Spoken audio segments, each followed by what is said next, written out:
Alright, what's up, you guys? I am here with the Survivor Series 2016 review.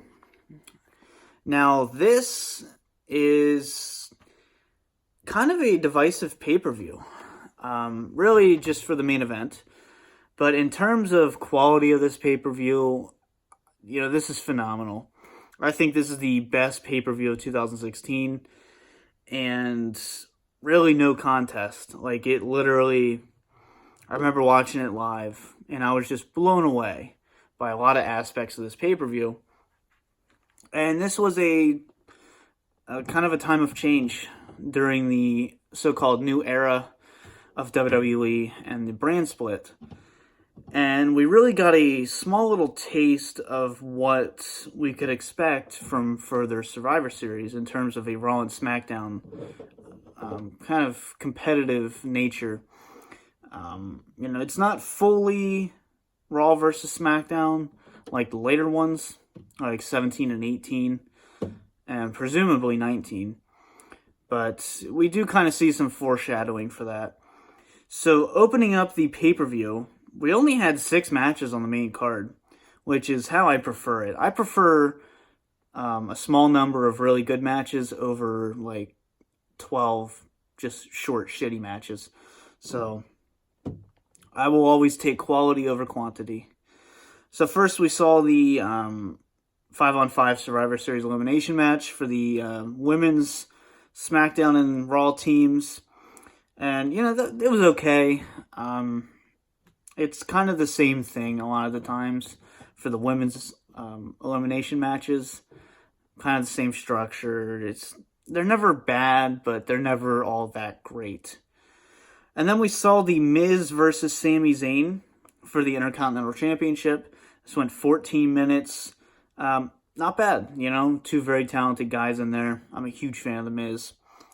And then we had the Survivor Series Tag Team Elimination match. We had Cesaro and Sheamus, Enzo and Cass, Luke Gallows and Carl Anderson, The New Day, and the Shining Stars, which is Epico and Primo, for those of you who don't remember the Shining Stars. And then they faced American Alpha, Breezango, Heath Slater and Rhino, the Hype Brothers, and the Usos. Jobber Mania. But, this is honestly a very entertaining match. It may have a lot of guys that are kind of lower to mid-card, but they proved that they belong in the show. So you got to give them credit for that. And then we saw the Brian Kendrick. He's still the Brian Kendrick versus Kalisto, and this ended in disqualification. And this was for the Cruiserweight Championship, back before the Cruiserweight title found its permanent home on the pre-show. It's good. I like Brian Kendrick. I was always a fan of his. I was personally a fan of his first run in WWE. I know a lot of people didn't like him. But I think he had a lot of potential, and he had a lot of growing up to do in terms of his wrestling style. And, when he came back for the Cruiserweight Classic and all that, I think that's what it was, the tournament, whatever. And, I think he really came back a different performer and really proved that he is a great competitor. And he has good in-ring talent. So then we have my favorite match of the year, the 5-on-5 men's elimination match. It's the match I look forward to the most every single year. And I've been disappointed the past 2 years, but 2016, phenomenal. This went 52 minutes and 55 seconds. We had Team SmackDown defeating Team Raw. But we had AJ Styles, Bray Wyatt, Dean Ambrose, Randy Orton, and Shane McMahon with James Ellsworth. That makes a difference. And they faced Braun Strowman, Chris Jericho, Kevin Owens, Roman Reigns, and Seth Rollins. So we have a lot of talent in there. And then we also have Shane McMahon. So just completely star-studded. And, so many good spots. We had Shane McMahon getting speared by Roman in midair. I'm not a Roman fan, but goddamn, perfect. We had just absolute chaos, but at the same time, it was very organized chaos. We had announce table spots. We had it felt like we had everything. We had drama, we had storytelling, we had high spots, we had low spots. We had everything. Like, this was perfect. I'd almost consider giving this match maybe like 4 3/4 stars. It's that damn good of a match. Wouldn't quite say it's 5 stars, but it's perfect for what it had to do. It really was. And this kind of, in a way, cursed further 5-on-5 elimination matches, because this is what you're going to forever compare it to. And it was kind of a surprise, because at this point, like 2015 had very disappointing elimination matches. So I just really wasn't expecting much from this match, and it was just fucking phenomenal, like I said. And this really made the show, like, it took it from here and set it up here.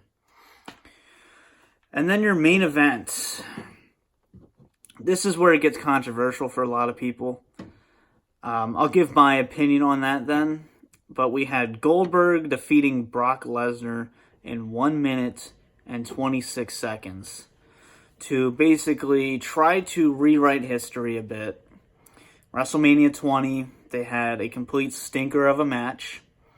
Both were leaving. Goldberg basically had a 1-year deal and got the shits of it, so he left. Brock Lesnar wanted to play football. And look where they both ended back up. Vince always wins. So, we had this, I wouldn't say it's an epic matchup, but it's enough to sell a main event. It had enough interest, and not too many people predicted what actually happened then. Like, this was really surprising. I thought Goldberg was going to win, personally, but I never once thought it'd be a complete squash match. And at first, I didn't quite know how to think of it, because I hate Goldberg. I really do. But then I'm like, well, it makes sense.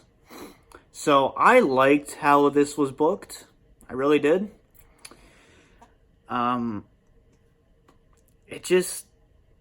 Brock Lesnar was on a rampage at the time, and not really in a good way. It was one of those like Triple H 2003 rampage runs, where he just wins and wins and wins, and just nobody can stop him, blah, blah, blah.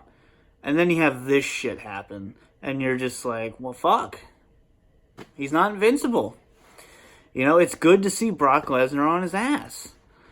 And it just shows that nobody's untouchable in this business. Nobody. This is entertainment. So to have this kind of a shock ending, and even for me, like I said, it was a shock. Like, I was surprised. But it was in a good way. So I'm really glad that this match told a story, and it would continue on to the Rumble, and then, of course, WrestleMania, where Brock eventually got his win back and the title. Which I don't think it should have been for the title, but hey. So overall, when it comes to a letter grade, I'm going to give this pay-per-view an A-. This was a phenomenal pay-per-view. Best pay-per-view of the year for sure, no doubt. And it's one that I go back and rewatch, usually around Survivor Series time. This, for me, is one of my favorite Survivor Series pay-per-views.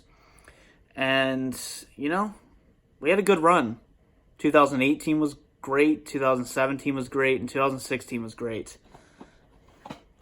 Now we get to go to this. Yippee. So, I hope you guys enjoyed this review. For now, this has been the DVD Freak. Peace out.